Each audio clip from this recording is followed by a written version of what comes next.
उनको तो ये भी लगता होगा कि बाहर बम फट सकता है, सब्जी मंडी गए वहां कोई फेंक गया तो उनका भाई साहब बड़ा अलग सा ही लेवल चल रहा होगा। पर तो पाकिस्तान आज नहीं तो कल बिखरेगा जी, उसके बिखरने की शुरुआत होनी है। अभी भी उनके हालात बहुत बुरे से ही है।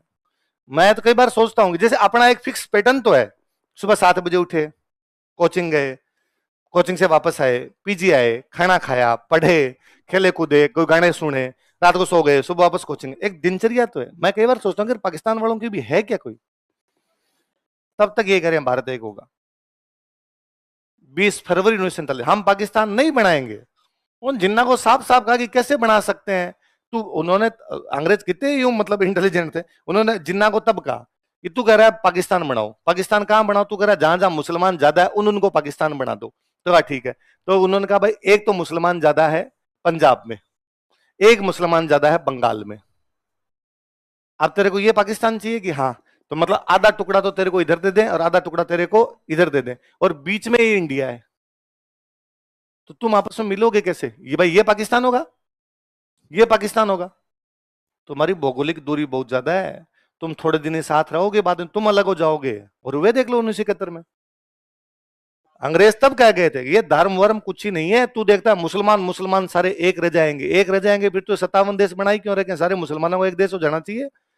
सब अपना अपना चाहता है यार, कोई दूसरे के साथ में क्यों रहना पसंद करेगा? ये बांग्लादेश वाले अलग होंगे तुमसे।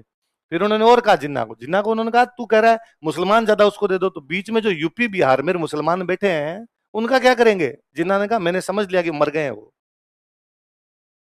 क्योंकि जिन्ना को खुद को उधर पावर चाहिए भाई, ये सब पावर की लड़ाई थी आपस में। उसको चाहिए भाई, जिन्ना को ये था कि यदि मैं इंडिया के अंदर रहता हूं तो यहां पे मुझे पावर नहीं मिलेगी, पावर उधर मिलेगी जिधर मैं जाऊंगा, मेरा अलग जाऊंगा, वहां पर मेरे को पावर मिलेगी। तो उसने कहा अलग दो, बोले कैसे दो? तो बाद में उधर उधर ले गया। तो पाकिस्तान में भयंकर भयंकर वाली समस्या तो ये है कि ये जो पाकिस्तान की डिमांड करने वाले, मुस्लिम लीग जो पार्टी थी उसमें जो पाकिस्तान की डिमांड करने वाले नेता थे वो ज्यादातर यूपी बिहार के। जिन्ना खुद गुजरात का था, लियाकत अली जो बाद में पाकिस्तान का प्रधानमंत्री बना था वो इधर यूपी का था। ये ज्यादातर नेता यूपी बिहार के आसपास के थे। भेजा उन लोगों को गया जो उन नेताओं के अंदर नहीं थे, इधर भेजा पंजाबियों को, इधर भेजा बंगालियों को। बंगालियों में फिर भी थोड़ी भावना थी कि अलग देश होना चाहिए, पंजाबियों में तो एकदम ही नहीं थी। पंजाबियों में जो तब तक इतनी बहुत लेट जाके आई थी कि चलो अलग देश होना चाहिए, अलग देश होना चाहिए, वरना पंजाबी पहले इस प्रकार की बात नहीं कर रहे थे। अब उससे भी बुरी बात देखो, पाकिस्तान मांगने वाले यूपी बिहार के, यूपी बिहार की भाषा थी उर्दू। कौन सी भाषा थी? उर्दू। जो मुसलमान पाकिस्तान गए वो एक तो पंजाबी और एक बंगाली, उन दोनों की उर्दू नहीं आती। न तो पंजाबियों को उर्दू आती, ना बंगालियों को उर्दू आती। उर्दू मुसलमानों की भाषा थोड़ी है, उर्दू ये यूपी बिहार के आसपास में इस इलाके की भाषा हुआ करती। यहां पर जो हिंदू मुसलमान सारे थे सबको उर्दू आया करती थी। अब नेता सारे के सारे वो थे जो यहां से गए, उन्होंने वहां जाके पाकिस्तान में कहा कि पाकिस्तान की राष्ट्रभाषा कौन सी होगी? पंजाबी बंगाली, उनका आती नहीं, करेंगे क्या? पर पंजाबी तो शांत हो गए क्योंकि पाकिस्तान की पूरी पावर ही किसके पास आ गई थी? पंजाबियों की। सारे खेत उनके पास, सारी फैक्ट्रियां कोई उनके पास में आ गई, पूरी आर्मी जो थी उसमें जनरल बड़े बड़े इनके हो गए थे, तो पूरा पंजाबियों का कब्जा हो गया। इसलिए पंजाबियों ने कहा ठीक है। इसलिए आज भी ना आप कभी नोटिस करना, पाकिस्तान वालों को उर्दू लिखनी आती है, बोलते अभी भी वो नहीं है, पंजाबी बोलते हैं। पंजाब, पाकिस्तान का जो पंजाब का रहने वाला मुसलमान है पंजाबी बोलेगा, सिंध का रहने वाला वो सिंधी बोलेगा, बलूचों का रहने वाला वो अपनी बलूच बोलेगा। उत्तर पश्चिम सीमा प्रांत 4 राज्य हैं उनके, पंजाब, सिंध, उत्तर पश्चिम सीमा प्रांत और बलूचिस्तान। उत्तर पश्चिम सीमा प्रांत वाले अफगानिस्तान का टच लगता, पश्तो पख्तून है वो, उधर पठान है सारे के सारे, तो अपने वाले बोलेंगे सारे के सारे। इधर वाले ये बांग्लादेश वाले कह रहे थे कि हम तो हमारी क्या बोलेंगे, बांग्ला। और बांग्ला बंगाल वालों में एक भयंकर समस्या है। समस्या क्या मतलब? उनमें एक अलग ही चीज है, उनका ये मानना है कि दुनिया की सबसे अच्छी जगह बंगाल ही है, बंगाल से अच्छा दुनिया में कुछ भी, दुनिया की सबसे अच्छी भाषा भी कौन सी है? बंगाली, इससे अच्छा कुछ भी। इसलिए इन्होंने कहा हम उर्दू आज पढ़े कल पढ़े, बंगालियों ने कहा हम केवल बंगला पढ़ेंगे और कुछ नहीं पढ़ेंगे। और इसलिए 21 फरवरी 1952 को, कब, ढाका यूनिवर्सिटी के बाहर स्टूडेंट खड़े होकर कह रहे थे उर्दू हटाओ बांग्ला लगाओ, उर्दू हटाओ बांग्ला लगाओ। पाकिस्तान की पुलिस ने फायरिंग की, उसमें 5 लड़के शहीद हो गए, 5 लड़के शहीद हुए। तो वो कह रहे थे इतने दिन तो हम कह रहे थे बांग्ला भाषा होनी चाहिए, अब तो हम कह रहे हैं बांग्लादेश होना चाहिए, हम तुम्हारे देश के साथ ही नहीं रहेंगे। वो लड़के कब शहीद हुए? 21 फरवरी 1952। कब शहीद हुए? 21 फरवरी को मनाया जाता है अंतर्राष्ट्रीय मातृभाषा दिवस। क्या मनाते हैं? इंटरनेशनल मदर टंग डे, जो मनाया जाता है कब मनाया जाता है? क्योंकि 21 फरवरी को बांग्ला भाषा के लिए लड़कों ने अपनी शहादत दी थी, अपनी जान दे दी थी, तो कहा साहब इस दिन से मनाया जाना चाहिए। वो पहले भाषा के लिए हुए, भाषा से बाद में उन्होंने कहा हमारा तो देश ही अलग होना चाहिए, तो पूरा देश ही अलग क्या कर दिया, अलग कर दिया। ये इधर इधर वाले पाकिस्तान में 4 टुकड़े, पंजाब है उनका, सिंध है उनका, ये नॉर्थ वेस्ट फ्रंटियर प्रोविंस है, और बलूचिस्तान। आज नहीं तो कल, कल नहीं तो परसों, परसों नहीं तो 100 साल बाद ये चारों अलग होंगे। क्योंकि जब आप कहीं की ईंट कहीं का रोड़ा, भानुमती का कुनबा जोड़ा, कुछ इधर के लोगों को मिला लो, कुछ उधर के लोगों को ले लो, और आप में कॉमन कुछ भी नहीं है। केवल कॉमन है कि आप सारे मुसलमान हो, इसके अलावा आप में कोई भी कॉमन बात है आप नहीं चल सकते। ये कॉमन चीज नहीं है।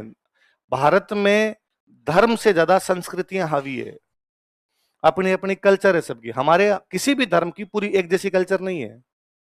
क्या भारत के सारे हिंदू एक जैसे त्योहार मनाते हैं? क्या भारत के सारे हिंदू एक जैसे कपड़े पहनते हैं? कुछ चीजें कॉमन है उनके अंदर, लेकिन बहुत सारी चीजें उनमें क्या है अलग। आप तो नॉर्थ और साउथ में देख लो ना, अपने पूरा का पूरा अलग दिखेगा। वो का वो पाकिस्तान वाले मुसलमानों में उनकी कल्चर पूरी तरीके से अलग है। पंजाबियों की कल्चर अलग, पख्तूनों की कल्चर अलग, बलूचों की बलूच तो तैयार बैठेंगे आज आजाद हो। बलूच तो डेली पाकिस्तान की आर्मी से लड़ते हैं। आप थोड़ा सा यदि ढंग से एक दो बार नेट पे बलूचिस्तान की खबरें पढ़ो, फिर वो अपने आप दिखाने लग जाएगा। आप डेली देखोगे, डेली वो पाकिस्तान वाले 2-4 को मार लेते हैं, और पाकिस्तान वाले उनको मारते हैं जाके। और वो आज बलूच पाकिस्तान का हिस्सा ही नहीं है। हम आजाद होंगे भाई साहब, तुम हो कौन? और कई बार तो बड़े बड़े हमले हैं उनके, कि पाकिस्तान का उनको पता चला कि पाकिस्तान के आर्मी के 12 अफसर एक जहाज में बैठ के बलूचिस्तान के ऊपर से जा रहे हैं, मिसाइल मार के गिरा दिया। 12 के 12 एक साथ काम आए उनके। और वहां जो बलूच लड़ रहे हैं, बलूचों को तन मन धन से सहयोग करता है भारत। कि बलूचो तुम संघर्ष करो, हम तुम्हारे साथ है। मोदी जी अपने भाषण दे गए थे। मोदी जी ने 2015 में 14 वाला कौन सा भाषण है, शायद 15 अगस्त को लाल किले से भाषण होता है प्रधानमंत्री का, तो मोदी जी भाषण में बोल गए कि सारे भारत को आजादी की शुभकामना और बलूचिस्तान को आजादी की शुभकामना। तो पाकिस्तान ने ऑब्जेक्शन किया, तो बलूचिस्तान को किस बात की शुभकामना, तुम भारत भारत को दो अपने। तो हमने कहा सॉरी सॉरी, हो गया ऐसे ऐसे। तो ना, तो बलूचों को यह कि हम अपने देश को क्या करवाएंगे, आजाद। तो उनके जो नेता है जो ये बात कहते हैं आजाद करवाएंगे, वो रहते हैं स्वीडन। क्या रहते हैं कि भाई हम बाहर देशों से बात कर रहे हैं, वो बाकायदा कहते हैं हम पाकिस्तान के अंडर नहीं है, हमारी सरकार अलग है, हमारा राष्ट्रपति प्रधानमंत्री विदेश मंत्री, पर वो बलूचिस्तान में रहते। क्या रहते हैं, स्वीडन। क्योंकि बलूचिस्तान में रहते तब तो पाकिस्तान वाले पकड़ के लटका दे उनको। तो कहते हैं हम वहां बैठे हैं, आज नहीं तो कल लड़ाई जारी है, हमारे बाकी भाई लड़ाई करेंगे, हम कुछ लोग वहां बैठे रहेंगे, हम बाकी देशों से बात करेंगे, हमें आजाद कराओ, हमें आजाद कराओ। और जिस दिन आजाद होगा उस दिन हम आके वहां पे सत्ता संभाल लेंगे। इसलिए वो जो उनका, मैं नाम भूल रहा हूं उसका, उनका जो राष्ट्रपति, उसने ट्वीट किया हाथों हाथ मोदी जी के भाषण के बाद कि भारत के यशस्वी तेजस्वी आदरणीय प्रधानमंत्री नरेंद्र भाई दामोदर भाई मोदी ने हम बलूचिस्तान वासियों के साथ खड़े होने का जो संकल्प और जज्बा दिखाया है, हम बलूचिस्तान के तमाम बलूच भाई नरेंद्र भाई मोदी को हमारी अंतरिम गहराइयों से बहुत बहुत धन्यवाद ज्ञापित करते हैं। इंशाअल्लाह एक दिन हम बलूचिस्तान को आजाद करवाएंगे। हमने वापस कहा आमीन। कराओ तुम, हम साथ ही खड़े, तुम्हारी चिंता ही मत करो तुम। तो पाकिस्तान आज नहीं तो कल बिखरेगा जी, उसके बिखरने की शुरुआत होनी है। अभी भी उनके हालात बहुत बुरे से ही है।